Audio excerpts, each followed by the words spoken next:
मैं मुख्य आचार्य आर के सोनवानी आप सभी को जय मसीह की। आज की ऑनलाइन रविवारी आराधना परमेश्वर पिता, परमेश्वर पुत्र और पवित्र आत्मा के नाम से प्रारंभ करते हैं। आमीन और आमीन।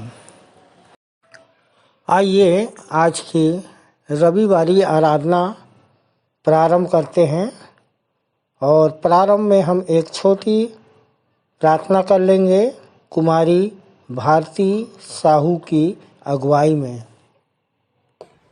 आप सभी को जय मसीह की। मेरा नाम कुमारी भारती साहू है। प्रभु में बने हुए मुझे 2 साल हो गए। आने का कारण थी मेरी मम्मी को बहुत ज़्यादा शैतानी शक्ति लगी थी। यहीं की प्रार्थना दुआ से बची है। तब से मेरे पूरे परिवार बने हुए हैं। आइए हम सब प्रार्थना में जाते हैं। हाथ जोड़े, आँख बंद करें और ध्यान परमेश्वर की ओर लगाएं। महान समर्थी जीवित पिता परमेश्वर, बड़ी धन्यवाद के साथ आपके पवित्र चरणों के समीप आते हैं प्रभु जी। धन्यवाद देते हैं पिता परमेश्वर कि आपने पूरे सप्ताह भर संभाले रखा प्रभु जी। पिता परमेश्वर, प्रार्थना करते हैं प्रभु जी इस विश्राम दिन के लिए पिता परमेश्वर कि हम सब भाई बहन एकत्रित होने पाते हैं प्रभु जी। प्रभु, प्रार्थना करते हैं पिता परमेश्वर, गीतों का गाया जाना, वचनों को पढ़ा जाना, संदेशों को दिया जाना, भेंटों को दिया जाना, सब आपको ग्रहण योग्य हो सके पिता परमेश्वर। प्रभु जी, प्रार्थना करते हैं पिता परमेश्वर, जो भाई बहन मार्ग में आ रहे हैं पिता, उनकी मार्ग में आप सहायता मदद करना प्रभु जी। प्रभु, वो आकर आपको धन्यवाद दे सके, ऐसी आपसे प्रार्थना विनती है पिता परमेश्वर। प्रभु, आगे की आराधना को प्रभु आपके हाथों में देते हैं प्रभु जी। और पिता परमेश्वर, इस आराधना में आप ही अल्फा ओमेगा होइएगा। छोटी दुआ प्रभु यीशु मसीह के नाम से मांगते हैं, आमीन। आइए परमेश्वर की महिमा में कुछ गीत हम गा लेंगे और पहला गीत गाएंगे स्तुति के गीत से 251 नंबर, आज का दिन यहोवा ने बनाया है, हम उसमें आनंदित हो। आइए प्रभु की महिमा में स्तुति के गीत से 251 नंबर गा लेंगे, जिसके बोल हैं, आज का दिन यहोवा ने बनाया है, हम इसमें आनंदित हो।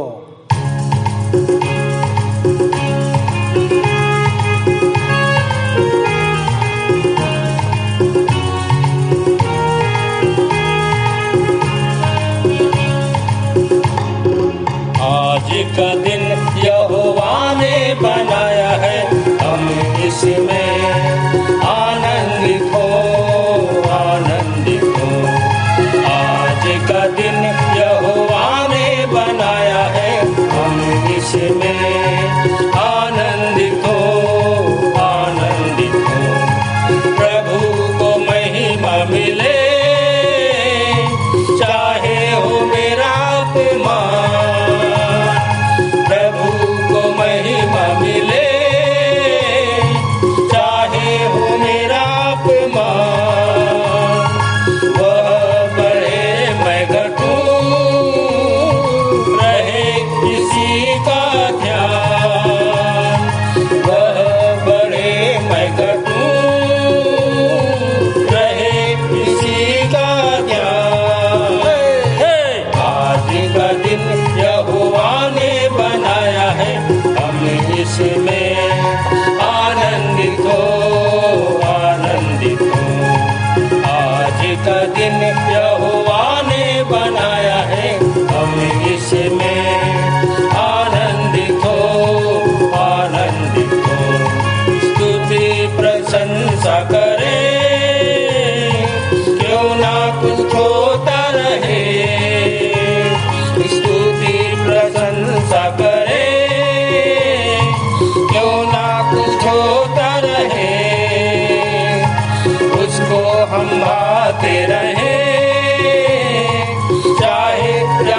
दूसरा गीत गा लेंगे स्तुति के गीत से ही 263 नंबर पवित्र अति पवित्र स्थान में ले चल प्रभु।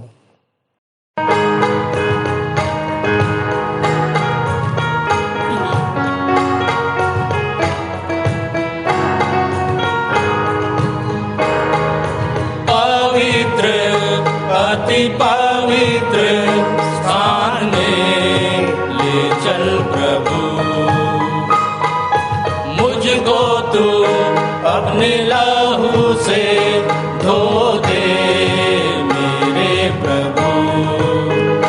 तेरे सामने झुकते हैं, सजदा हम करते हैं। तेरे सामने झुकते हैं, सजदा हम करते हैं। आत्मा और सच्चाई से आराधना करते हैं। आत्मा और सच्चाई से आराधना करते हैं। पवित्र अति पवित्र स्थान में ले चल प्रभु।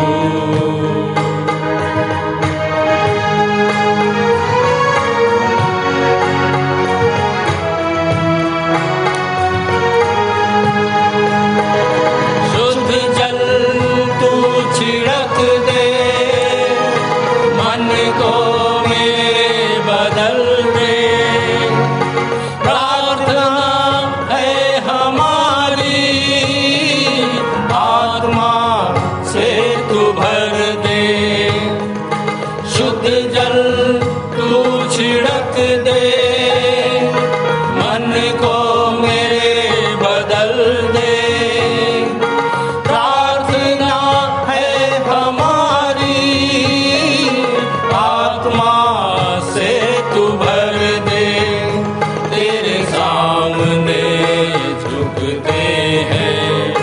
सजदा हम करते हैं, तेरे सामने झुकते हैं। सजदा हम करते हैं। आत्मा और सच्चाई से आराधना करते हैं। आत्मा और सच्चाई से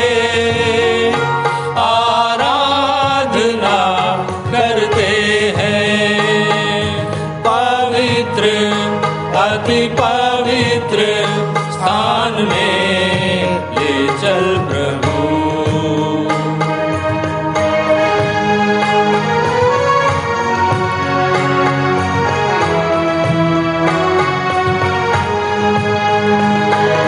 जितना मैं तुझको जानूं, उतना करीब पाऊं। जितना तुझको चाहूं, उतना ही आशीष पाऊं।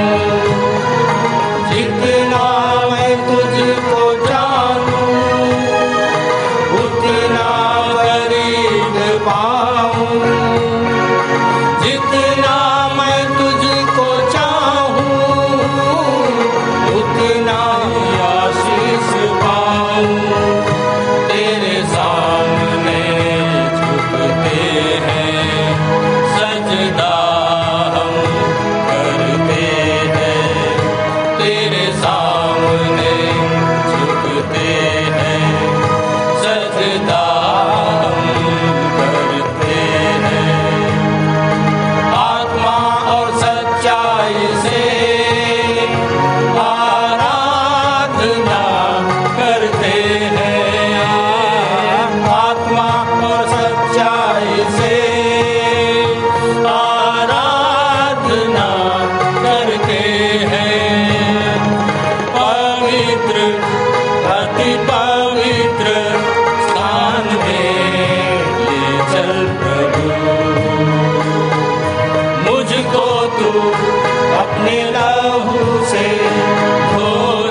यहोवा का धन्यवाद करना भला है।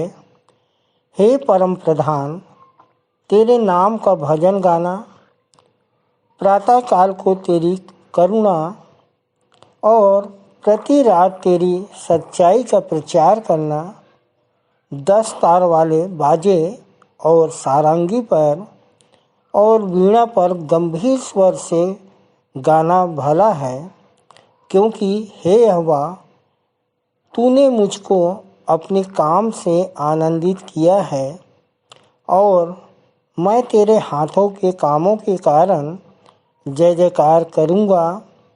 हे यहोवा, तेरे काम क्या ही बड़े हैं, तेरी कल्पनाएं बहुत गंभीर हैं। आइए हम अपने परमेश्वर की आराधना में जाएं। आइए मुख्य आराधना के प्रारंभ में हम एक गीत गा लेंगे। स्तुति के गीत से 232 नंबर, मन मंदिर में बसने वाला यीशु तू है निराला।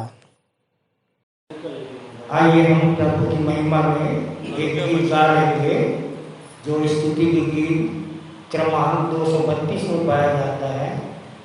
मन मंदिर में बसने वाला यीशु तू है निराला।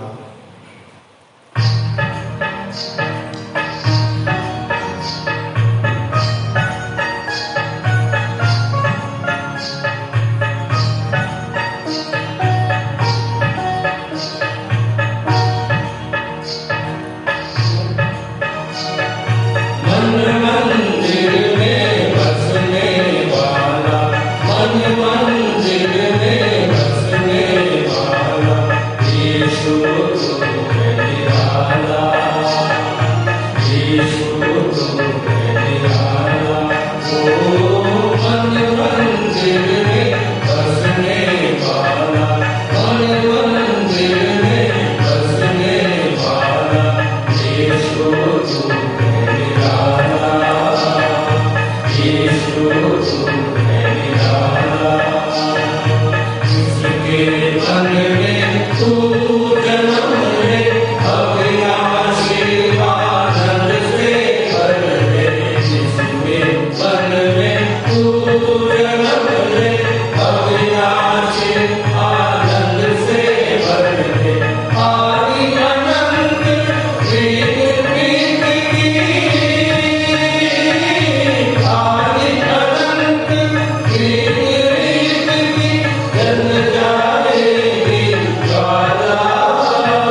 उत्तरवादी की रीति से हम सब पढ़ने के लिए निकाल लेंगे।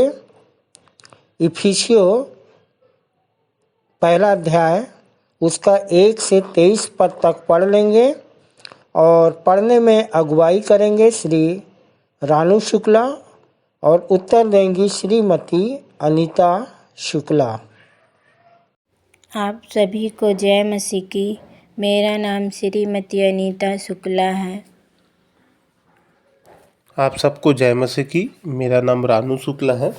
हम लोग उत्तरवादी का पाठ पढ़ लेंगे जो बड़ी बाइबिल में 265 में पाया जाता है और छोटी बाइबिल में 292 है। हम अध्याय पढ़ेंगे इफिसियों 1 का 1 से 23 तक। पहला पद मैं पढ़ूंगा, दूसरा पद आप अनीता के साथ पढ़ेंगे।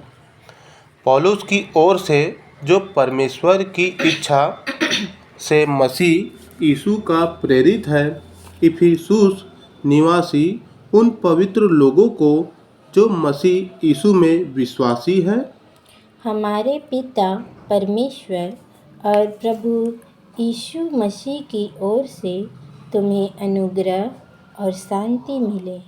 हमारे प्रभु यीशु मसीह का पिता परमेश्वर धन्य हो, जिसने हमें मसीह में स्वर्गीय स्थानों में सब प्रकार की आत्मिक आशीषों से आशीषित किया है। उसने हमें जगत की उत्पत्ति से पूर्व मसीह में चुन लिया कि हम उसके समक्ष प्रेम में पवित्र और निर्दोष हो। उसने हमें अपनी इच्छा के भले अभिप्राय के अनुसार पहले से ही अपने लिए यीशु मसीह के द्वारा लेपालक पुत्र होने के लिए ठहराया कि उसके उस अनुग्रह की महिमा की स्तुति हो जिसे उसने हमें उस अति प्रिय में सेत में दिया। हमने उसमें उसके लहू के द्वारा छुटकारा अर्थात हमारे अपराधों की क्षमा उसके अनुग्रह के धन के अनुसार मिली है, जिसे उसने समस्त ज्ञान और समझ से हमें बहुतायत से दिया है। उसने हमें अपनी इच्छा का रहस्य अपने भले अभिप्राय के अनुसार जिसे उसने स्वयं निर्धारित किया था बताया। ऐसे प्रबंधन के उद्देश्य से कि समयों के पूरे होने पर वह सब कुछ जो स्वर्ग और पृथ्वी पर है मसीह में एकत्रित करे।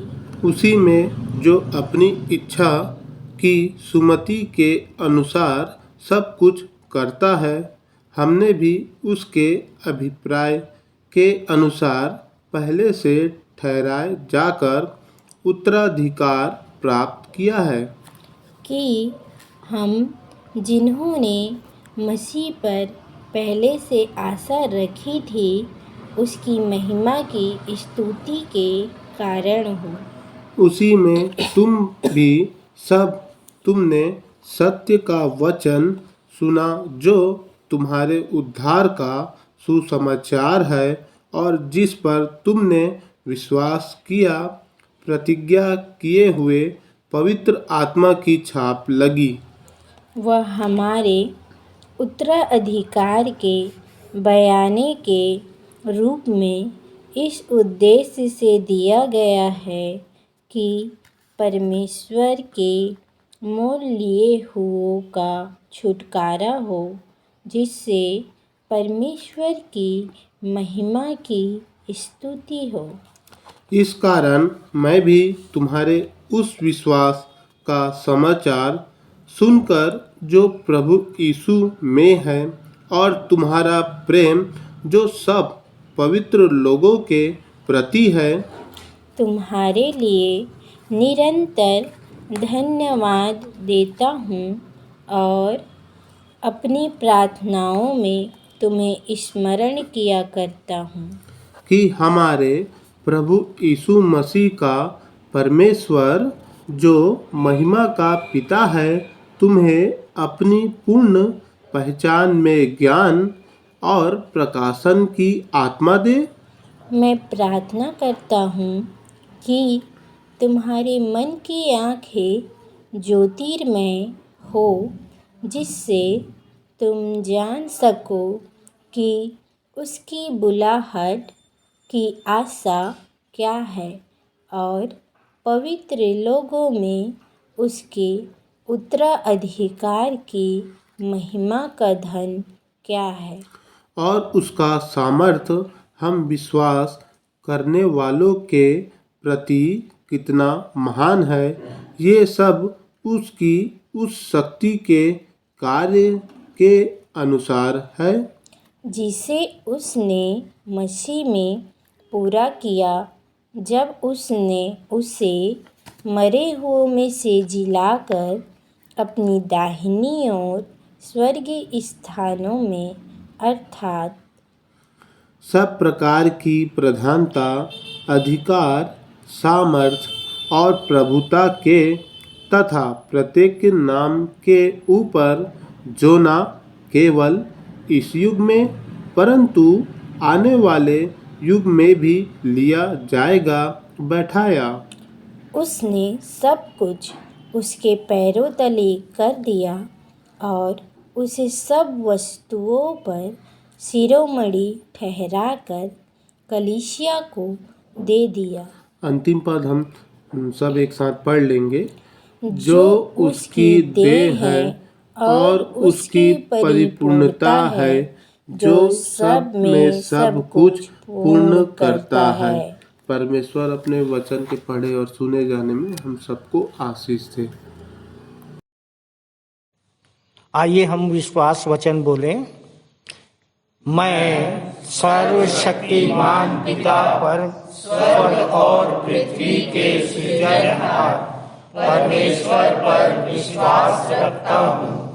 मैं उसके एकलौते पुत्र हमारे प्रभु यीशु मसीह पर, जो पवित्र आत्मा के सामर्थ के द्वारा कुमारी मरियम से जन्मा, जिसने पोंतियुस पिलातुस के राज्य में दुख उठाया, जो क्रूस पर टांगा गया और मारा गया, जो गाड़ा गया और अदृश्य लोक में पहुंचा और तीसरे दिन मृतकों में से फिर जी उठा, जो स्वर्ग पर चला गया और सर्वशक्तिमान पिता परमेश्वर के दाहिने हाथ विराजमान है और जीवितों और मृतकों का न्याय करने फिर आने वाला है। विश्वास रखता हूँ मैं पवित्र आत्मा पर, पवित्र सारी कलीसिया पर, संतों की संगति पर, देह के पुनरुत्थान पर, पापों की क्षमा पर और अनंत जीवन पर विश्वास रखता हूँ। आमीन। आइए सामान्य सामाजिक एवं पारिवारिक कलीसियाई प्रार्थना में जाएंगे और प्रार्थना में अगुवाई हमारे आचार्य श्री एस.डी. यादव जी करेंगे। सबको जय मसीह की। मैं आचार्य एस.डी. यादव। आइए हम प्रार्थना में जाएंगे। अपनी आंखें बंद कर लीजिए, सिर को झुका लीजिए, परमेश्वर पिता की ओर अपना सारा ध्यान लगाएंगे।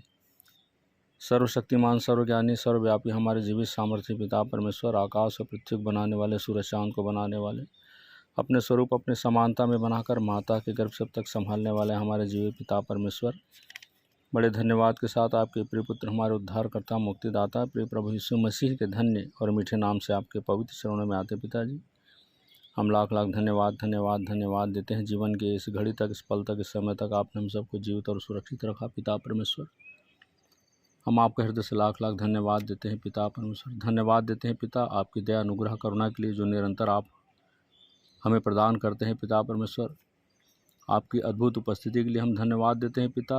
हम धन्यवाद देते हैं पिता परमेश्वर। आपने पिछले सप्ताह हमारी रक्षा रखवाली की और आज हम आपकी ठहराए हुए विश्राम दिवस में आपकी आराधना करने के लिए आपकी अगुवाई से, आपकी इच्छा अनुसार हम सभी ऑनलाइन के माध्यम से उपस्थित हो पाए हैं पिताजी। हम आपका हृदय से लाख लाख धन्यवाद देते हैं।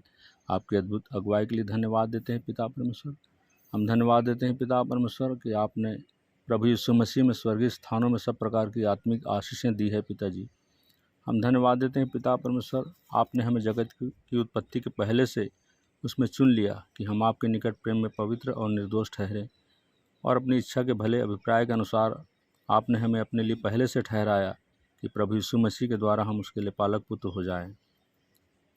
हम धन्यवाद देते हैं पिता परमेश्वर कि आपने हमें इस योग्य बनाया कि ज्योति में पवित्र लोगों के साथ मिरास में हम सहभागी हो सकें, और आपने ही हमें अंधकार के वश से छुड़ा करके अपने प्रिय पुत्र के राज में प्रवेश कराया, जिसमें हमें छुटकारा अर्थात पापों की क्षमा प्राप्त होती है। हम धन्यवाद देते हैं पिता परमेश्वर, आप हमें मसीह में सदा हमको जय के उत्सव में लिए फिरते हैं और अपने ज्ञान की सुगंध हमारे द्वारा हर जगह फैलाते हैं, क्योंकि हम परमेश्वर के निकट उद्धार पाने वालों और नाश होने वालों दोनों के लिए मसीह की सुगंध है। हम धन्यवाद देते हैं पिता परमेश्वर कि आपने हमसे हमारे पापों के अनुसार व्यवहार नहीं किया और न ही हमारे अधर्म के कामों के अनुसार हमसे बदला लिया, परंतु आप हमारे ही अपराधों के कारण घायल किए गए, हमारे अधर्म के कामों के हेतु कुचले गए, हमारी ही शांति के लिए आप पर ताड़ना पड़ी कि आपके कोड़े खाने से हम संगे हो जाएं। पिता परमेश्वर, देवताओं में से कोई भी आपके तुल्य नहीं है और नहीं किसी काम आपके कामों के बराबर है। पिता परमेश्वर, आपका वचन आकाश में सदा तक स्थिर है और आपकी सच्चाई पीढ़ी से पीढ़ी तक बनी रहती है पिता, और जितनों ने आपको पुकारा उन सब के लिए आप अत्यंत ही करुणा में परमेश्वर हैं। प्रभु जी, अनेकों आशीषों और अनेकों उपकारों के लिए हम आपके हृदय से लाख लाख धन्यवाद देते हैं। हम आपकी स्तुति, बड़ाई, प्रशंसा और जय जयकार करते हैं पिता परमेश्वर। हम धन्यवाद देते हैं पिता परमेश्वर और प्रार्थना करते हैं प्रभु जी कि आज जहाँ कहीं भी आराधना हो रही है उन सभी को आशीषित करें पिता परमेश्वर।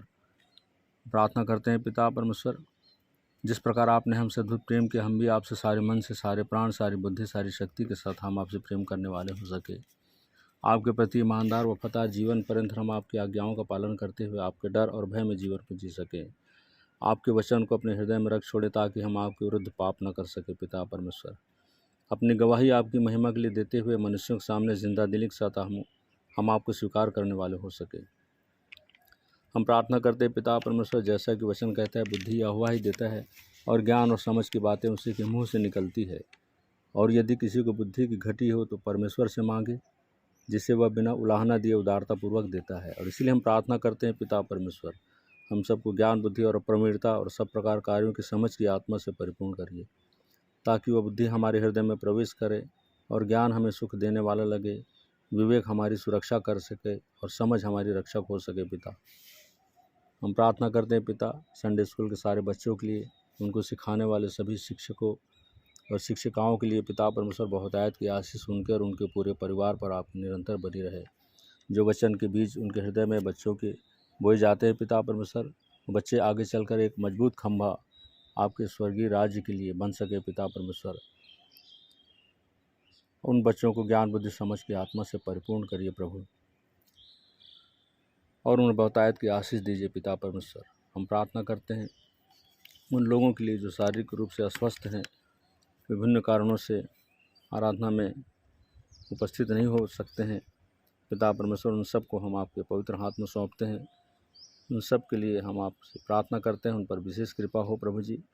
जो बीमार है पिता परमेश्वर, अद्भुत रूप से चंगाई को प्राप्त कर सकें, जो दुष्टात्मा से ग्रसित है छुटकारा पा सकें, और लोगों की उचित मनोकामना आप में होकर के पूरी होने पाए। हम प्रार्थना करते हैं मंदिर में चल रहे विभिन्न योजनाओं के लिए, सभी अधूरी योजनाएं आपकी अगुवाई से पूरी हो सके, और भविष्य में जितनी भी योजनाएं बनाई जाती हैं पिता परमेश्वर, सब पर आपकी सफलता को हम चाहते हैं प्रभु जी।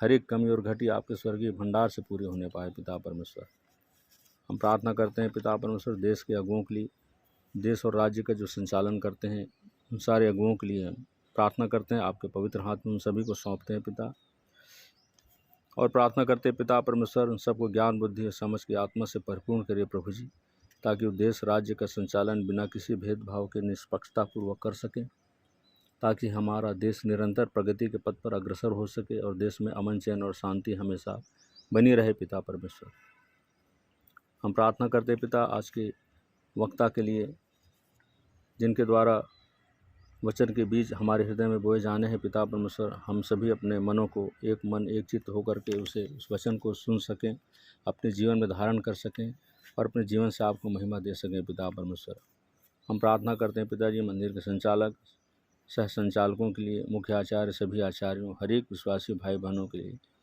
विभिन्न शहरी एवं ग्रामीण क्षेत्रों की कलीसिया के लिए, उन सभी पर बहुतायत की आशीष और उनके पूरे परिवारों पर निरंतर आपकी आशीष बनी रहे। पिता परमेश्वर,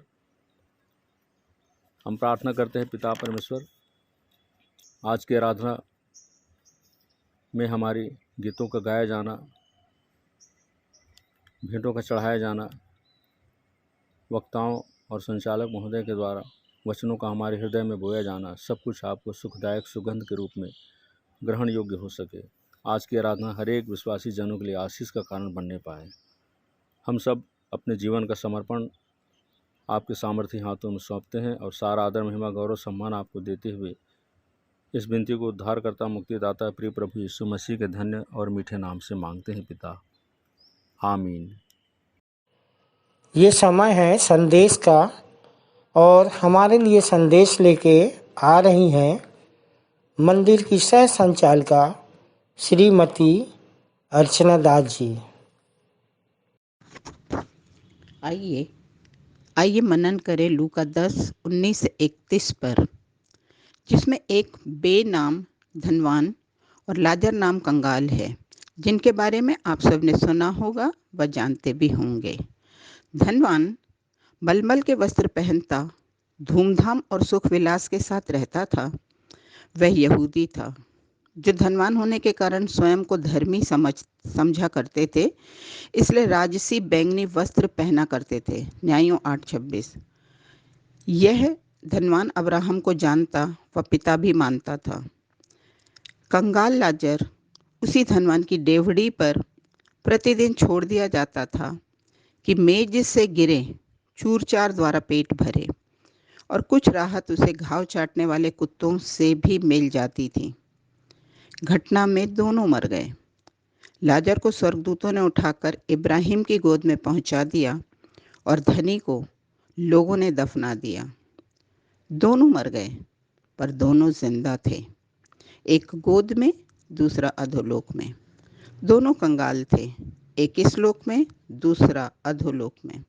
दोनों धनवान थे, एक इस लोक में, दूसरा परलोक में। दोनों तरह से, एक इस लोक में रोटी खाने, दूसरा परलोक में पानी पीने। धनी मरकर भी अधोलोक से देख और सुन सकता था, इब्राहिम व लाजर को पहचान सकता था, आग की लपटों को महसूस कर सकता था व भाइयों के विषय चिंता कर सकता था कि उन्हें प्रचार किया जाए कि वे इस पीड़ा के स्थान में हरगिज न आ जाएं। सो उसने अधोलोक से पुकारा, हे पिता इब्राहिम, मुझ पर दया कर, लाजर को भेज दे कि पानी की एक बूंद से मेरी तड़पती जीभ को वो ठंडा करे। पिता इब्राहिम ने कहा, पुत्र, स्मरण कर, तू जीवन में सब अच्छी वस्तुएं पा चुका है और लाजर बुरी। लूका 6:24 में लिखा है, हाय तुम पर जो धनवान हो, तुम अपना प्रतिफल पा चुके, और हमारे व तुम्हारे बीच खाई है जिसकी अथाह गहराई है, ना कोई इस तरफ आ सकता है, ना कोई उस तरफ जा सकता है। ये तो घटना का वृत्तांत है, पर प्रश्न है कि जब लाजर ने कोई भला काम किया ही नहीं तो गोद में कैसे पहुंचा, और जब धनवान ने कोई बुरा काम नहीं किया तो अधोलोक में कैसे पहुंच गया। बाइबल 4 गोद का वर्णन करती है, माँ की गोद, कब्र की गोद, इब्राहिम की गोद और पिता परमेश्वर की गोद। तो इब्राहिम या पिता की गोद पाने पवित्र शास्त्र बताता है, बहुतेरे धर्मियों ने मत्ती 7:21-24 में अपने धर्म कर्म का दावा किया। प्रभु यीशु बोले, मैं तुम्हें नहीं जानता। पर लूका 18:13 में एक चुंगी लेने वाले ने छाती पीटा, आंखें ऊपर उठाना भी ना चाहा, पर उसकी सुनी गई। डाकू और वैश्याएं तुमसे पहले स्वर्ग के राज्य में प्रवेश करते हैं, क्योंकि मत्ती 19:24 के अनुसार धनवान का स्वर्ग के राज्य में प्रवेश करने से ऊंट का सुई के नाके से निकल जाना सहज है। मत्ती 1:5 में राहाब वेश्या का नाम जीवन की पुस्तक में बहुतेरे धर्मियों के ऊपर दर्ज है। और लूका 23:43 का क्रूस पर मरता डाकू नीचे खड़े बहुतेरे धर्मियों से पहले स्वर्गलोक पहुंच गया। यीशु मसीह धर्मियों को नहीं पर पापियों को बचाने आए, क्योंकि वैद्य भले चंगों के लिए नहीं परंतु बीमारों को अवश्य है। तो हमारी धार्मिकता कभी इतनी अच्छी व बड़ी नहीं होती कि स्वर्ग पहुंचा जा सके, और हमारा विश्वास भी इतना छोटा व कम नहीं होता कि स्वर्ग से वंचित करा सके। तो क्या करें? क्या हाथ पर हाथ रखकर बैठ जाएं? नहीं, पर विश्वास बढ़ाएं कि कर्म करना ना पड़े पर विश्वास कर्म हो। याकूब 2:14। बाइबल के प्रमुख वचन यूहन्ना 3:16 में लिखा है कि परमेश्वर ने जगत से ऐसा प्रेम किया कि अपना इकलौता पुत्र दे दिया, ताकि जो कोई उस पर विश्वास करे सो नाश ना हो परंतु अनंत जीवन पाए। तो वचन सुन सुनकर विश्वास बढ़ाना है, विश्वास द्वारा आज्ञा आदेश निभाना है, पिता के प्रेम व अनुग्रह द्वारा उद्धार पाना है, और अगर इब्राहिम की गोद में जाना है तो सारी बातों में सिर्फ परमेश्वर को महिमा दिलाना है। जय मसीह की। सुंदर संदेश के लिए हम अपने मंदिर की सह संचालिका श्रीमती अर्चना दास जी का बहुत बहुत धन्यवाद करते हैं। प्रभु उन पर और उनके पूरे परिवार पर अपनी आशीष बनाए रखे। प्रभु भोज में जाएंगे और प्रभु भोज का संचालन आचार्य कुमारी सविता सिंह करेंगी। प्रभु यीशु मसीह के धन्य व मीठे नाम में आप सबको जय मसीह की। मेरा नाम आचार्य सविता सिंह है। वर्तमान में मैं व्याख्याता के पद पर सीस कोटा ब्लॉक में पदस्थ हूँ। प्रभु यीशु मसीह को जाने 23 वर्ष हो चुके हैं। यीशु मसीह को जानने का कारण मेरी छोटी बहन कुमारी बबीता सिंह को शैतानी शक्ति लगी थी, जिसका डॉक्टरों के द्वारा इलाज कराया गया, वह ठीक नहीं हुई। यहाँ तक कि झाड़ फूंक बैगागुनिया से भी इलाज कराया गया, पर वह ठीक नहीं हुई। मंदिर की संचालिका श्रीमती अर्चना दास जी के द्वारा गुरु मंत्र का पर्चा दिया गया था। उसी की प्रार्थना करने से मेरी बहन 15 दिन के अंदर ठीक हो गई। जैसे मेरी बहन बची, वैसे ही दूसरों को भी बचाने का काम करती हूँ।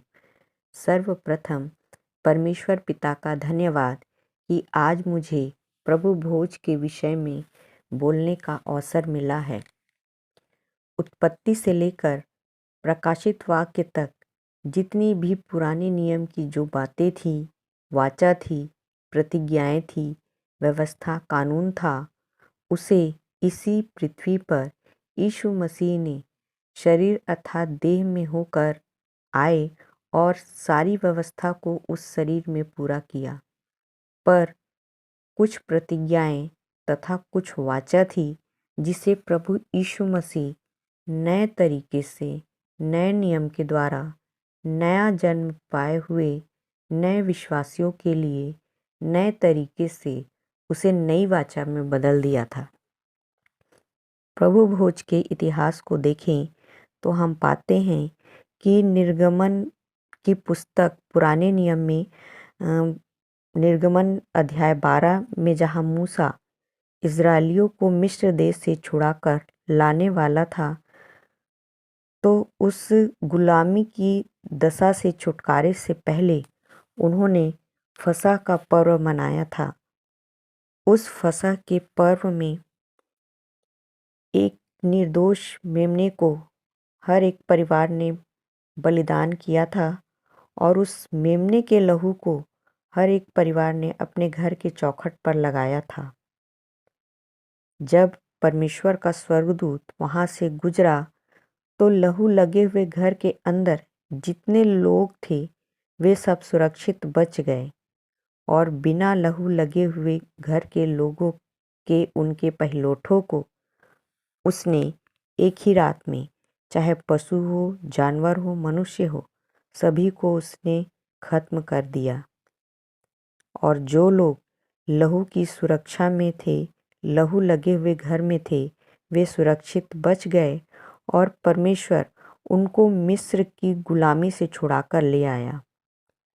उसी फसह के पर्व को जो पुरानी वाचा थी, उसको अब यीशु मसीह ने फसह के पर्व के दिन नई वाचा में बदल दिया। हम देखते हैं मत्ती रचित सुसमाचार में अध्याय 26 उसके 17वें पद में प्रभु यीशु मसीह जब पकड़वाए जाने वाले थे, उस समय फसह के पर्व को, जिसे अख़मीरी रोटी का पर्व भी कहते हैं, उसके पहले दिन मनाया।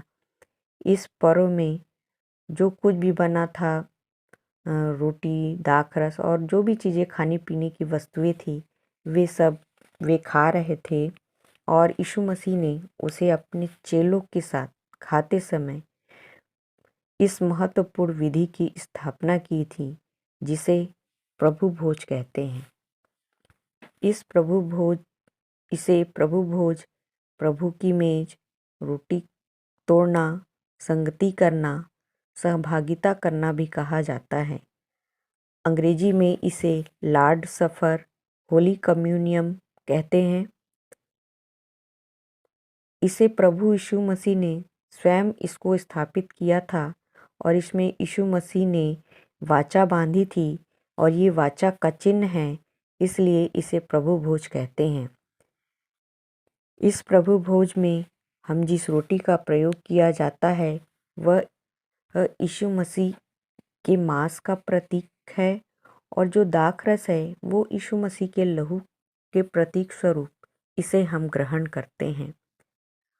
ये वाचा का चिन्ह इसलिए है क्योंकि हम पुराने नियम में हम देखते हैं कि नूह के समय में भी परमेश्वर ने वाचा बांधी थी कि अब से मैं इस पृथ्वी को जल से कभी नष्ट नहीं करूँगा और इसका ये चिन्ह होगा कि जब कभी तेज बारिश होगी और उसके बाद आप 7 रंगों वाला इंद्रधनुष देखोगे और पानी का गिरना कम हो जाएगा या पानी बंद हो जाएगा और ये परमेश्वर का वाचा का चिन्ह है कि वो कभी भी पृथ्वी को जल से नष्ट नहीं करेगा।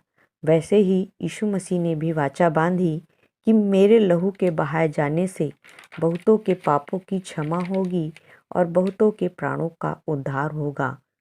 और मनुष्य इस बात को हमेशा स्मरण रखे, इसलिए यीशु मसीह ने इस विधि को ठहराया ताकि हम प्रभु भोज में शामिल होकर और इसे ग्रहण कर मनुष्य अपने पापों से छुटकारा पा सके, धर्मी हो सके और अनंत जीवन का वो भागी बन सके। सो प्रियो, आइए हम अपने शुद्ध मन, शुद्ध बुद्धि, शुद्ध विवेक से आज इस प्रभु भोज की मेज की ब्यारी में हम शामिल हो और अनंत जीवन के भागी बन सकें, ताकि परमेश्वर के पुत्र यीशु मसीह ने जो हमारे पापों के खातिर जो लहू बहाया था वो व्यर्थ न ठहरे, परंतु वो बहुत से लोगों का जीवन बचाने वाला हो सके और हम स्वर्ग राज में रहने पा सके, प्रवेश कर सके। आइए, धन्यवाद सबको। जय मसीह की।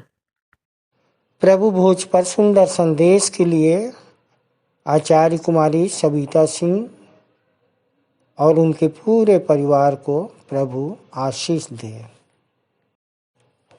आइए अपनी अपनी भेंटों एवं धन्यवादी भेंटों को देने के द्वारा परमेश्वर की महिमा करेंगे। और इस समय हम स्तुति के गीत से गा लेंगे 86 नंबर, यीशु तुझको सब मैं देता। तत्पश्चात भेंट की प्रार्थना में अगुवाई करेंगी कुमारी ममता सांडे।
और मंदिर आते मुझे लगभग 6-7 वर्ष हो रहे हैं। आइए हम भेंट की प्रार्थना में जाएं।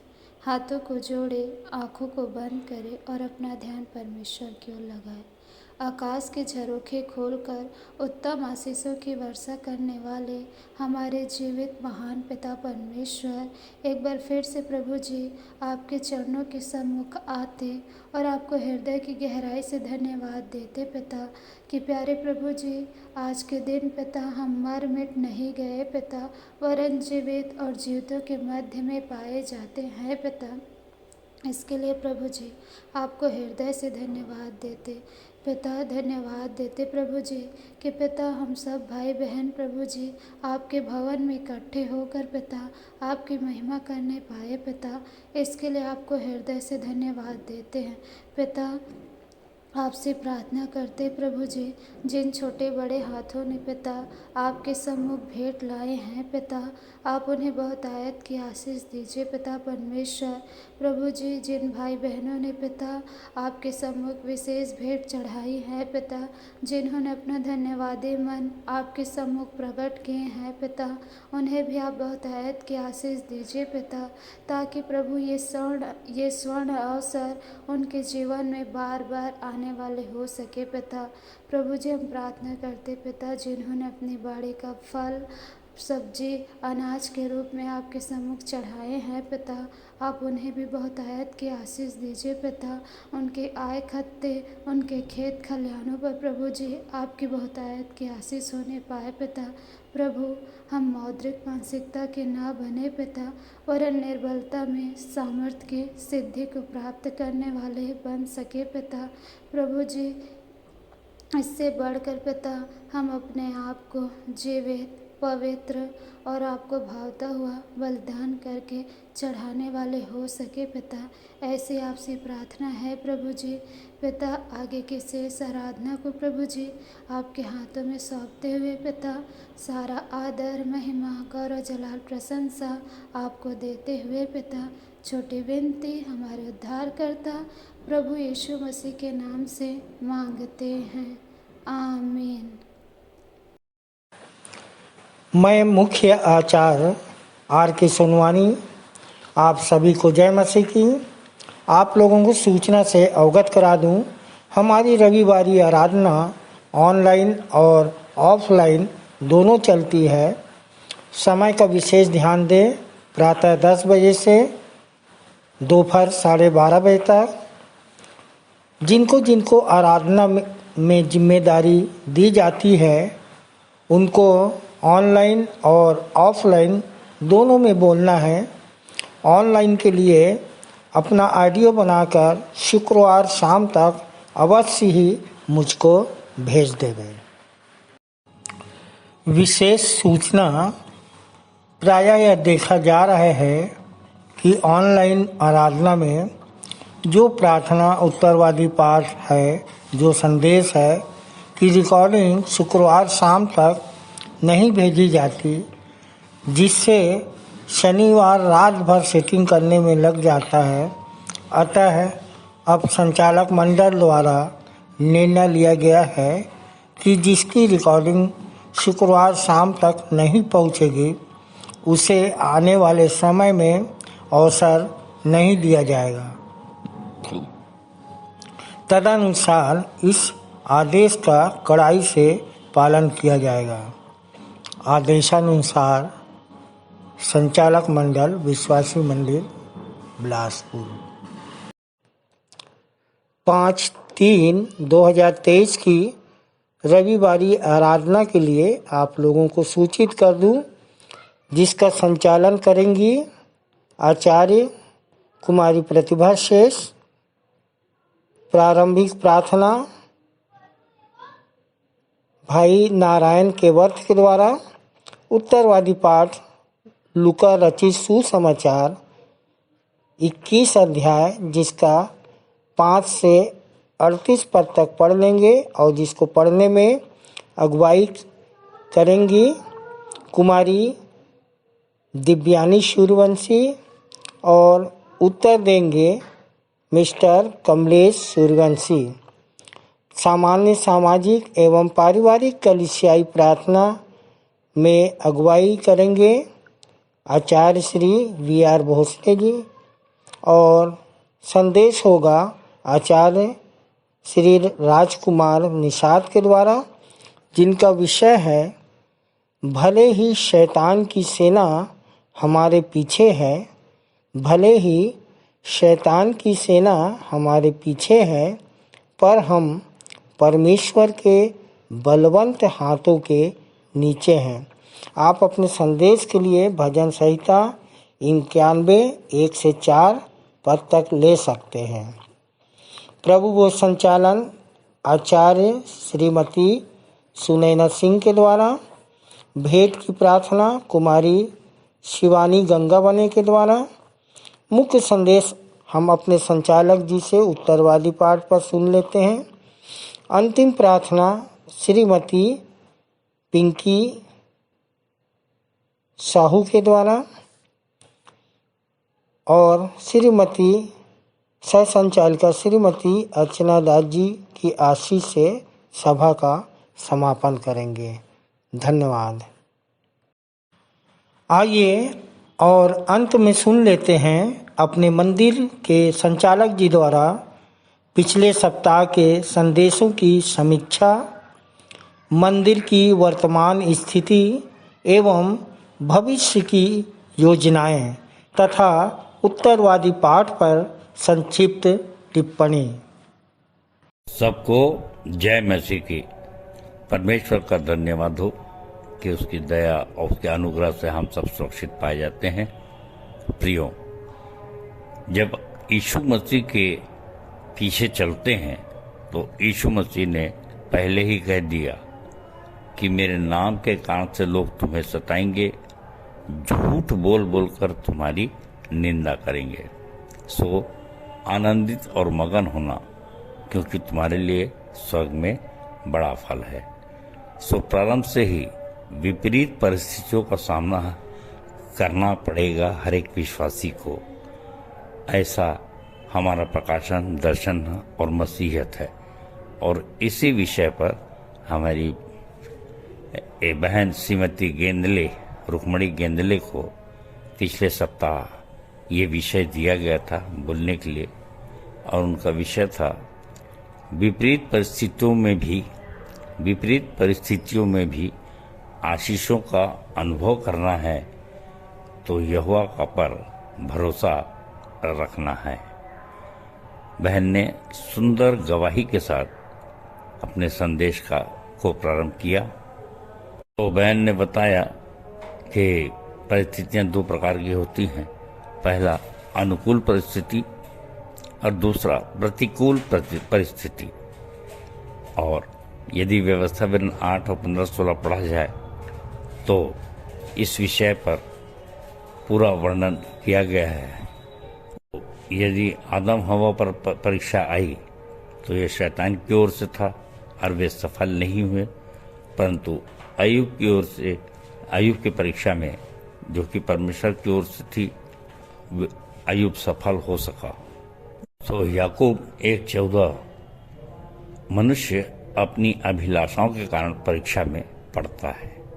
सो देख उस मूसा के ओर जो मुंह का था भद्दा, क्या परमेश्वर ने नहीं निकाला उसके लिए लाल समुद्र में रद्दा। अय्यूब ने भी पार की थी धीरज से शैतान की परीक्षा, क्योंकि वह जानता था इसी में छिपी है परमेश्वर की इच्छा। मत भूलो शद्रक मेशक अबेदनगो को डाला गया था आग की भट्टी में, जबकि हस्ती को मिटा देने वाली आग थी उस भट्टी में। सिंह नहीं सका था दानियल को निगल, क्योंकि परमेश्वर खड़ा था उसके बगल। तो बहन ने बहुत ही सुंदर कविता से जोड़ा उसको। अब देखिए, सुनिए तो, जो लाजर और याईर की बेटी को दिला सकता है मृत्यु पर जय, फिर तुम क्यों विपरीत परिस्थिति में भी खाते हो उससे भय। तो यहोवा पर भरोसा रखने के लिए बहन ने बहुत ही सुंदर कविताओं के साथ संदेश दिया। परमेश्वर बहन को बहुतायत की आशीष दे। बहुत बहुत धन्यवाद। इसके पश्चात हमारे आचार्य श्री दीपक भोई द्वारा प्रभु भोज की ब्यारी पर संदेश दिया गया और उसकी रस्म पूरी की गई और भाई ने सुंदर गवाही से अपने संदेश का प्रारंभ किया। पहला कुरिन्थियों 11:29 पर ध्यान केंद्रित कराया, जिसमें इस प्रकार से लिखा है, जो खाते और पीते प्रभु की देह को न पहचाने अपने ऊपर दंड लाता है। भाई ने यहूदा इस्करियोती और एसाव के संबंध में पुराने नियम उत्पत्ति 27 से बहुत सुंदर उदाहरण दिया और बताया कैसे इनकी आत्मिक आंखें बंद हो गई थीं।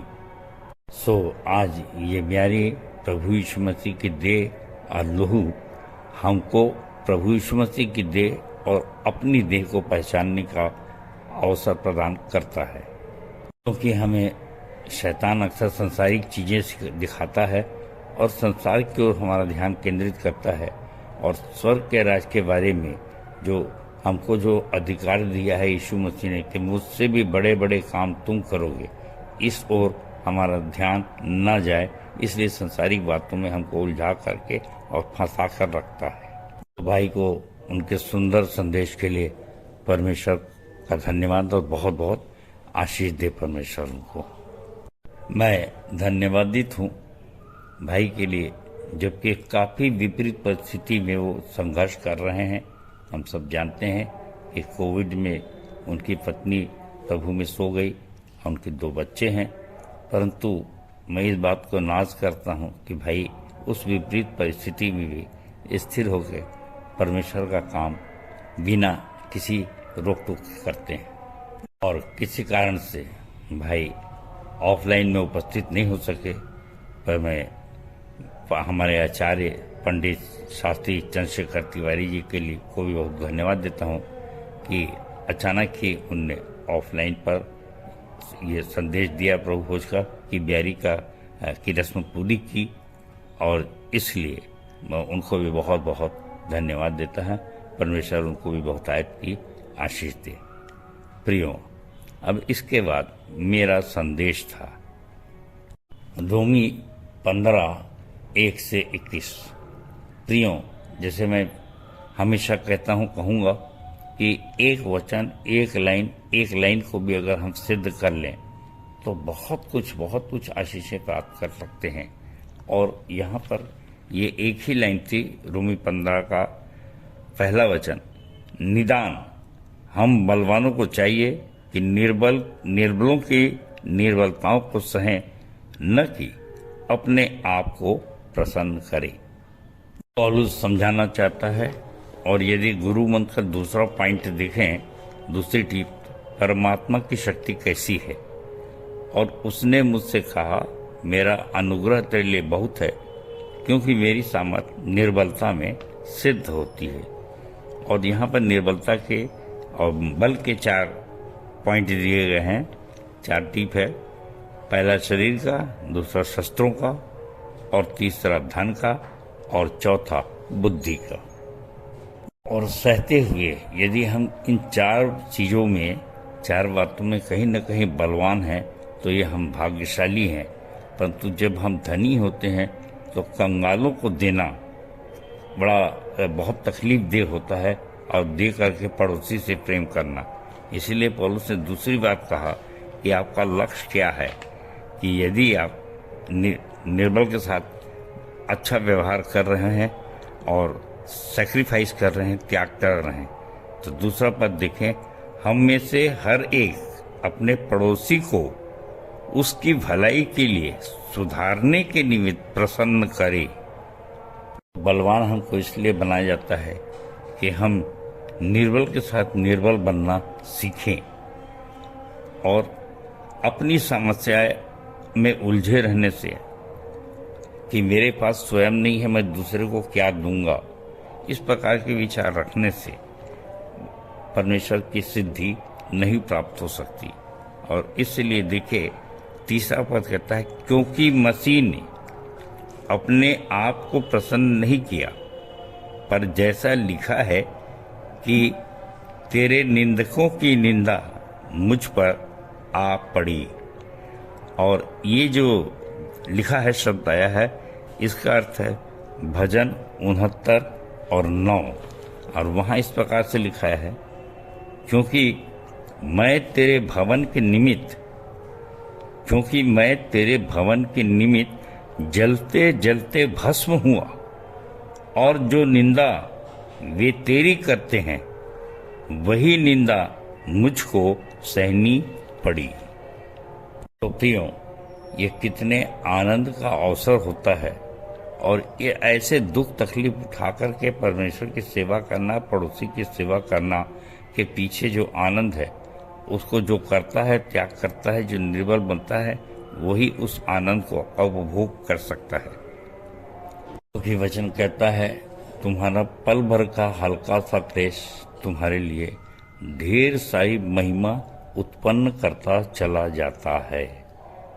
तो प्रियो, दूसरे पद में पौलुस बताता है कि ये वरदान है। पांचवा पद और 21 पद 16वें पद में ये कितना अच्छा अवसर है कि मैं अन्य जातियों के लिए मसीह यीशु का सेवक होकर परमेश्वर के सुसमाचार की सेवा याजक की नहीं करूं, जिससे अन्य जातियों को मानो चढ़ाया जाना पवित्र आत्मा से पवित्र बनकर ग्रहण किया जाए। कितने आनंद की बात है। हम नाना प्रकार की भेंट लाते हैं, चढ़ाते हैं, परंतु ये अन्य जातियों को चढ़ाने का अवसर उन्हीं को मिलेगा जो पड़ोसी से प्रेम करते हैं। और इसके लिए आवश्यक है 21वां पद, ये जैसा लिखा है ये 20वां पद जो हमारा आदर्श वचन भी है, और वो यह है कि पर मेरे मन की उमंग यह है कि जहाँ जहाँ मसीह का नाम नहीं लिया गया है वहीं सुसमाचार सुनाऊं। ऐसा न हो कि दूसरों की नींव पर घर बनाऊं, चीटिंग ना हो। आवश्यक है कि अपने से हम स्वयं पड़ोसी से प्रेम करने के लिए सवारी से उतरें और घायल पर मरहम पट्टी करें। और ये एक रिस्क है कि हो सकता है कि डाकू हमको भी चोट पहुंचाए, जैसे कि आज के समय में हो रहा है कि अन्य जातियाँ हमारे ऊपर हमला कर रही हैं कि आप सुसमाचार का प्रचार मत करो, और इस प्रकार के। और फिर खर्च भी करना है, और खर्च भी आप जानते हैं कि अगर हम खर्च करें तो कहेंगे प्रलोभन देते हैं। तो ये कठिन काम हमको वरदान, जैसा 5वें पद में लिखा है, ये वरदान है। जब वरदान प्राप्त होगा तो प्रकाशन और दर्शन भी प्राप्त होंगे, और हमारी सुरक्षा भी स्वर्गदूत करेंगे। तो ऐसे चुनौतीपूर्ण कार्य रिस्क लेकर, दुख उठाकर, कष्ट सहकर सामान्यतः सामाजिक विश्वासी नहीं कर पाते, ना ऐसे संदेश सुनना चाहते। तो नए और फ्रेश लोगों के सामने ये कार्य करके यदि सामर्थ को दिखाया जाए तो निश्चित रूप से वो कहते हैं कि ऐसा हमसे हो नहीं सकता, कि जो कुछ हमने देखा सुना है उसे ना कहें, प्रेरितों का काम 4:12। और इसलिए ये आवश्यक है कि 21वें पद पर ध्यान दें, परंतु जैसा लिखा है वैसा ही हो कि जिन्होंने उसका सुसमाचार नहीं सुना वे ही देखेंगे, और जिन्होंने नहीं सुना वे ही समझेंगे। तो इस कठिन काम को हर कोई नहीं करना चाहेगा, न इस बारे में सुनेंगे और न ऐसा कर पाएंगे। तो प्रभु हम सबको आशीष दे और ऐसा वरदान दे कि हम पड़ोसी का प्रेम करके बहुतायत की आशीष को प्राप्त कर सकें। और अब आज का उत्तरवादी पाठ है। आज का उत्तरवादी पाठ इफिसियों 1:1 से 25। आज का पाठ कठिन अवश्य है, परंतु मैं कोशिश करूंगा कि जितना सरल बना सकूं। और देखिए, ये साधारण एक चिट्ठी है। नमस्कार के साथ पौलुस उसको प्रारंभ करता है और उनकी भाषा में हमको क्या मिल सकता है। पौलुस की भाषा में कि पौलुस की ओर से जो परमेश्वर की इच्छा से यीशु मसीह का प्रेरित है, उन पवित्र और मसीह यीशु में विश्वासी लोगों के नाम जो इफिसुस में हैं। सो प्रियो, यहाँ पर 4 पर्सनालिटी हैं, 4 व्यक्तित्व हैं। पहला परमेश्वर, दूसरा यीशु उसका इकलौता पुत्र, और तीसरा पौलुस जो प्रेरित है, और चौथा इफिसुस के लोग अर्थात कलीसिया, जिसे विश्वासी लोग कह सकते हैं। तो प्रियो, इस पाठ में मनन के समय एक बात विशेष रूप से ध्यान रखेंगे कि बहुत से लोगों का दावा रहता है, और हम किसी के दावा को कमज़ोर भी नहीं करना चाहते, नकारना नहीं चाहते कि हम विश्वासी हैं, हम कलीसिया हैं। सो अब ये हमको सुनिश्चित करना है कि हम कैसे विश्वासी हैं, कैसी कलीसिया हैं। अगर हैं तो देखिए तीसरे चौथे पद में क्या क्या हमको आशीषें मिलती हैं। लिखता है पौलुस, हमारे प्रभु यीशु मसीह के परमेश्वर और पिता का धन्यवाद हो कि उसने हमें मसीह में स्वर्गीय स्थानों में सब प्रकार की आशीष दी है। आगे पौलुस कहते हैं चौथे पद में, जैसा उसने हमें जगत की उत्पत्ति से पहले उसमें चुन लिया कि हम उसके निकट प्रेम और पवित्र और निर्दोष हों। और प्रियो, मैं आपका ध्यान इसी चौथी आयत पर केंद्रित करना चाहता हूँ, जहाँ पर फिर से पढ़ना चाहूँगा कि जैसा उसने हमें जगत की उत्पत्ति से पहले उसमें चुन लिया कि हम उसके निकट प्रेम में पवित्र और निर्दोष हों। सो प्रियो, पहली स्थिति में हम ये मान लेते हैं सभी मसीह लोग पवित्र होते हैं, परंतु यहाँ पर जो कहा है उसमें से चुन लिया कि हम उसके निकट प्रेम, पवित्र और निर्दोष हों।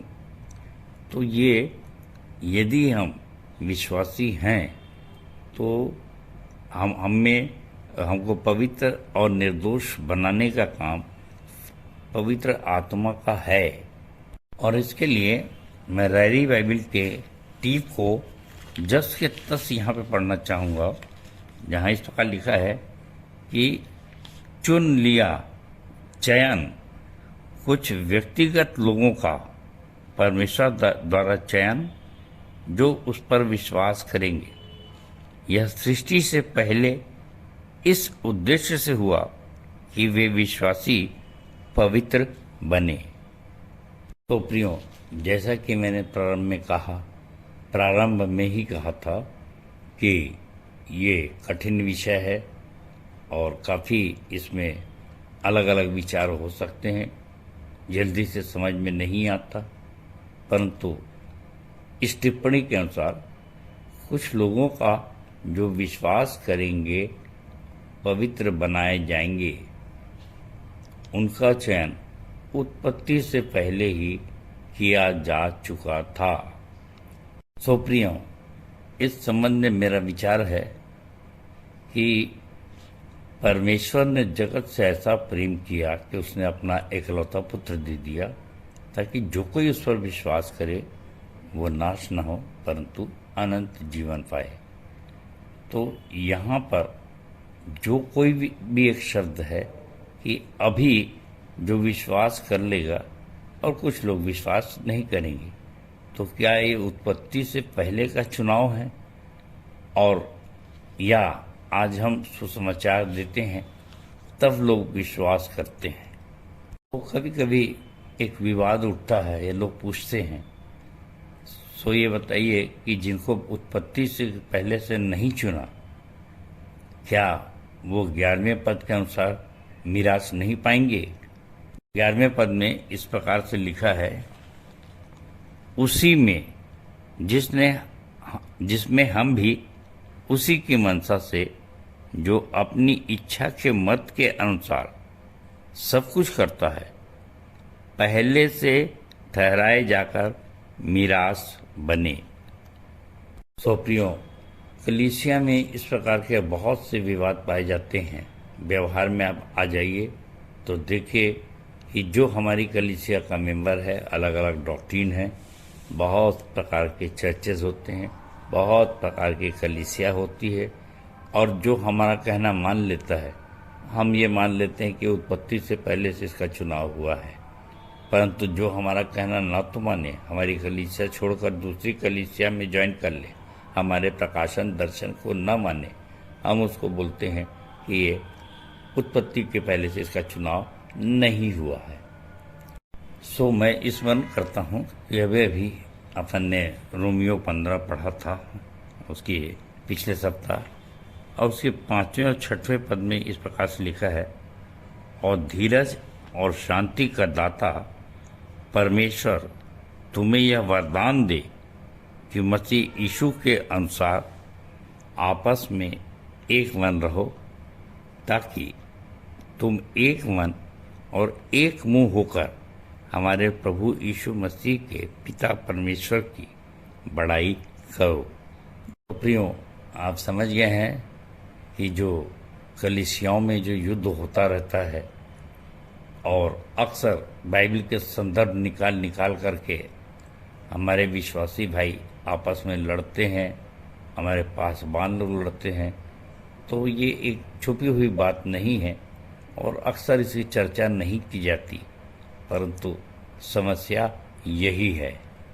इसलिए विभिन्न विचारधाराओं का होना एक नीति बन गया है। सच कहिए कि आज जब सताव होता है तो मैं इस बात पर बहुत विचार करता हूँ कि बाहरी शक्तियों से हमको डर नहीं है। हम देख रहे हैं राजनीतिक पार्टियों में भी भीतरघात करने वाले, और धार्मिकता में तो अपन देखते हैं कि यहूदा इस्करियोती यीशु मसीह को पकड़वाया।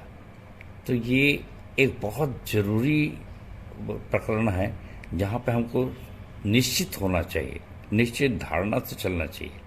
और इसीलिए मैं अपने कुशवाहा भाई के, राकेश कुशवाहा की कविता को नहीं भूलना चाहता। पहला पत्र 4:8 पर जिस भाई ने कहा कि आपस के लड़ाई झगड़े यही पहली हार है, प्रेम में रहता सदा उजाला, होता नहीं अंधकार है। आपस के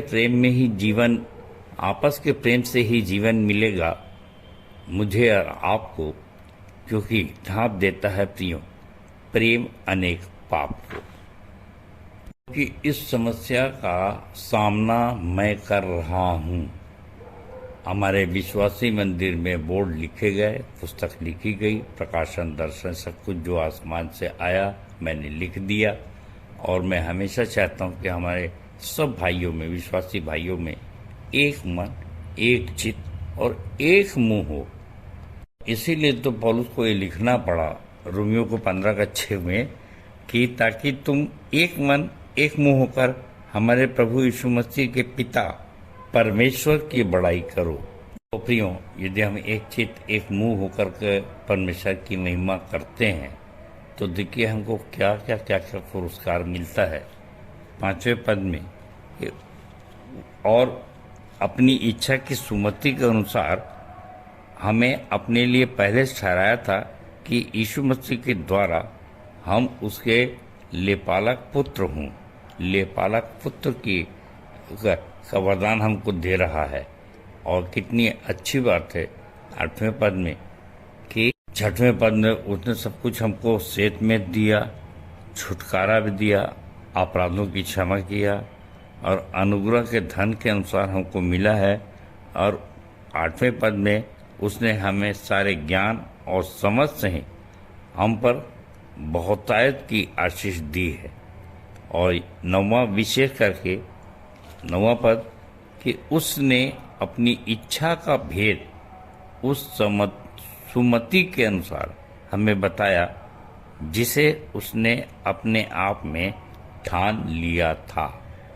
तो 17वें पद में पौलुस बताते हैं कि हमारे प्रभु यीशु मसीह का परमेश्वर जो महिमा का पिता है तुम्हें अपनी पहचान में ज्ञान और प्रकाश की आत्मा दे। तो प्रियो, मैं तो नहीं जानता, परंतु जो हमारे बीच में बहुत से प्रचारक आते हैं जो भारत भर में घूम घूम कर प्रचार कर रहे हैं, अब वो हमारे बोर्ड्स को, हमारे प्रकाशन और दर्शन को देखते हैं, पढ़ते हैं, और मैं अपेक्षा करता हूँ कि जो बोर्ड लिखे गए हैं प्रेम, पाप, विश्वास और उद्धार, ये इसलिए लिखे गए हैं कि अगर किसी को उसमें कोई टीक देना है तो लिखित में वो दे सकते हैं जिसमें हम सब प्रिय जी बैठ कर के उस पर मनन करें, और यदि वो सही है तो हमारे बीच में जो मीटिंग होगी उसमें ये फैसला होगा, और सही है तो उसके अनुसार हम उसमें परिवर्तन भी कर सकते हैं। परंतु अभी तक किसी ने लिख कर नहीं दिया, बल्कि हमको बहुत अप्रिशिएट किया, शाबाशी दिया, और ये भी कहा कि ऐसी कलीसिया जहाँ के प्रकाशन और दर्शन लिखाए हों और बोर्ड लिखे हों, ऐसी कलीसिया हमको और कहीं देखने को नहीं मिली। सो आगे के 20वें पद में अगर देखें तो यीशु मसीह को क्या परमेश्वर ने दिया, उन सब का वर्णन है। उसने मसीह के विषय में किया कि उसको मरे हुए में से जिलाकर स्वर्गीय स्थानों में अपनी दाहिनी ओर बैठाला। सब प्रकार की प्रधानता और अधिकार और सामर्थ और प्रभुता के और हर एक नाम के ऊपर, जो न केवल इस लोक में पर आने वाले लोक में भी लिया जाएगा, बैठाया। प्रियो, अब हमारे लिए क्या है?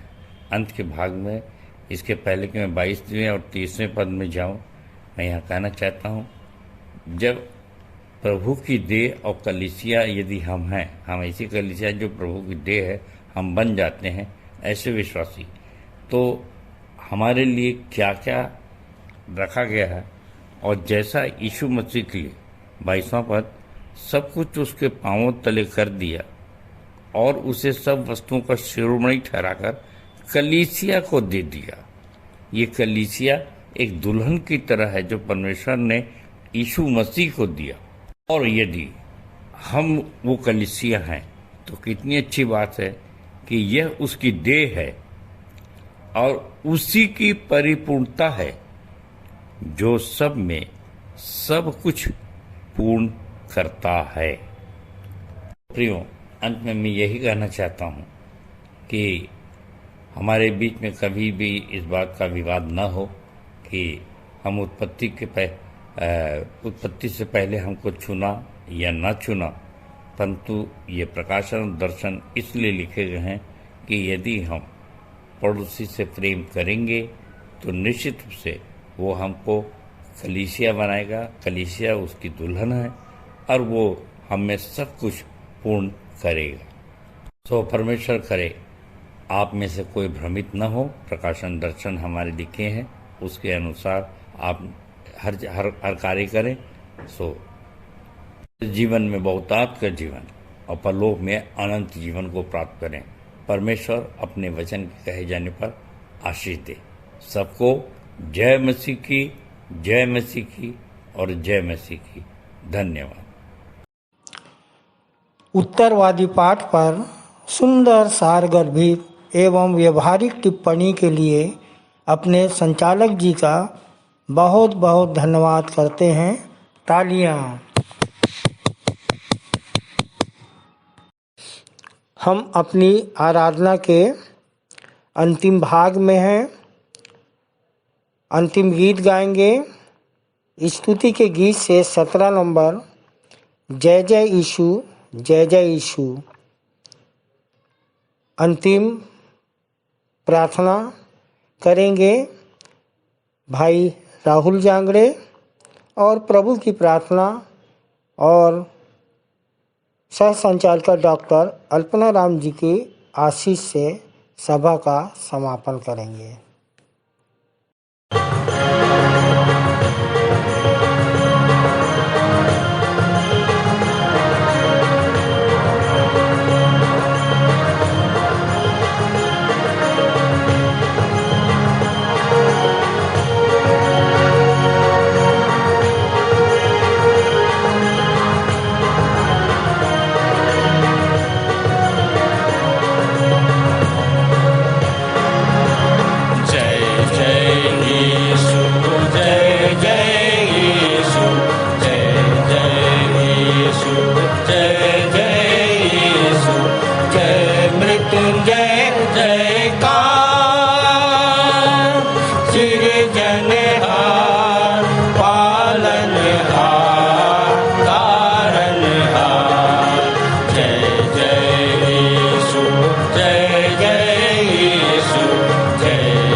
जयकार सृजनहार पालनहार तारनहार जय जय यीशु जय जय यीशु जय जय यीशु जय जय यीशु जय जय यीशु जय जय यीशु।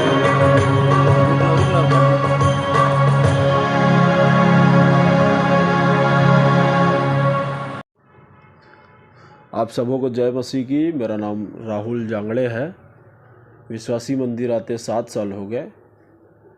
विश्वासी मंदिर के द्वारा मैंने सच्चे परमात्मा प्रभु यीशु मसीह को जाना है। खूब बुराइयां थी जीवन में, काफ़ी बिगड़ा हुआ था मैंने भी प्रभु से प्रार्थना किया और अद्भुत तरीके से मेरा जीवन को प्रभु ने बदला। तब से मैं प्रभु में बना हुआ हूँ। आप सबका धन्यवाद। आइए प्रार्थना में जाएंगे।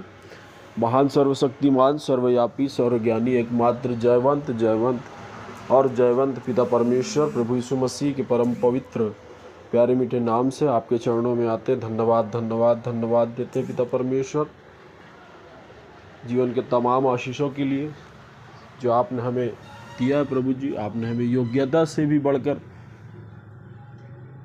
दिया है, हम आपका धन्यवाद देते हैं प्रभु जी। आपने पिता परमेश्वर हमें राजपथधारी पवित्र याजकों का समाज, परमेश्वर की निज प्रजा कहकर प्रभु जी आपने हमें ठहराया है।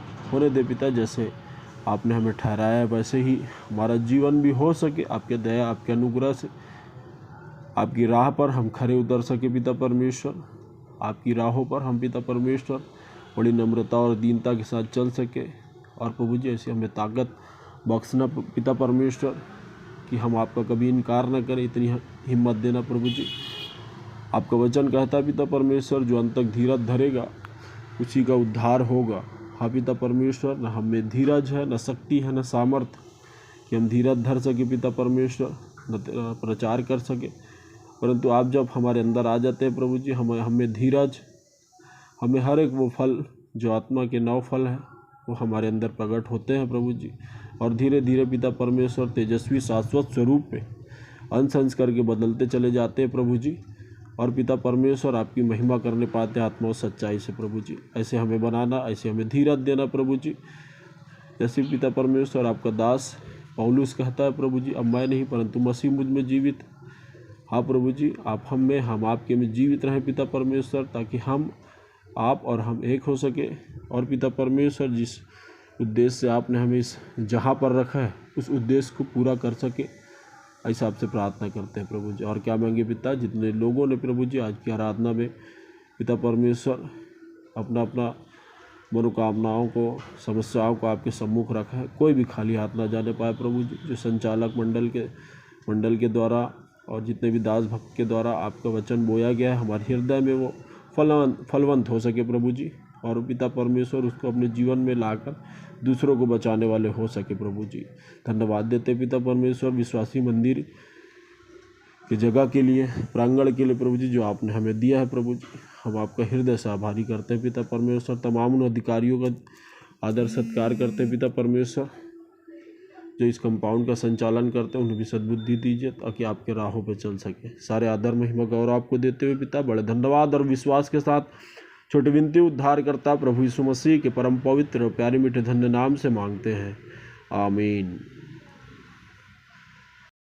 हे हमारे पिता, तू जो स्वर्ग में है, तेरा नाम पवित्र माना जाए, तेरा राज्य आए, तेरी इच्छा जैसे स्वर्ग में पूरी होती है वैसे ही इस पृथ्वी पर भी पूरी हो। हमारे दिन भर की रोटी आज हमें दे, और जैसे हमने अपने अपराधियों को क्षमा किया है वैसे ही तू भी हमारे अपराधों को क्षमा कर, और हमें परीक्षा में ना डर, परंतु बुराई से बचा, क्योंकि राज्य, पराक्रम और महिमा सदा तेरे ही हैं। आमीन। आइए आशीष ग्रहण करें। और अब जो ऐसा सामर्थ्य है कि हमारी विनती और समझ से कहीं अधिक बढ़कर काम कर सकता है, उस सामर्थ्य के अनुसार जो हम में कार्य करती है, हमारे पिता परमेश्वर का प्रेम, प्रभु यीशु मसीह का अनुग्रह और पवित्र आत्मा की शांति और सहभागिता हम में से हर एक के साथ अब से लेकर सदा काल तक होती रहे। आमीन।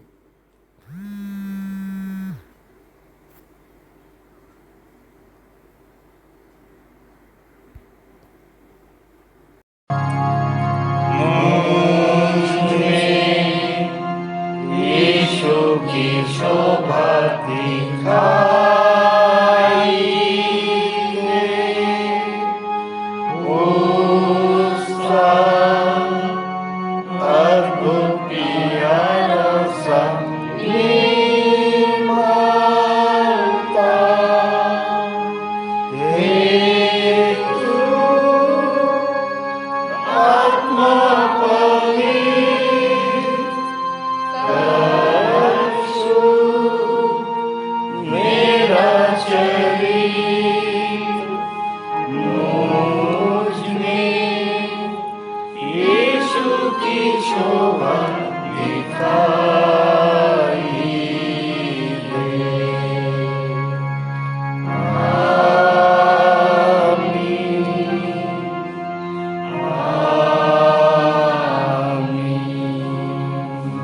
आप सबको जय मसीह की। जय मसीह की।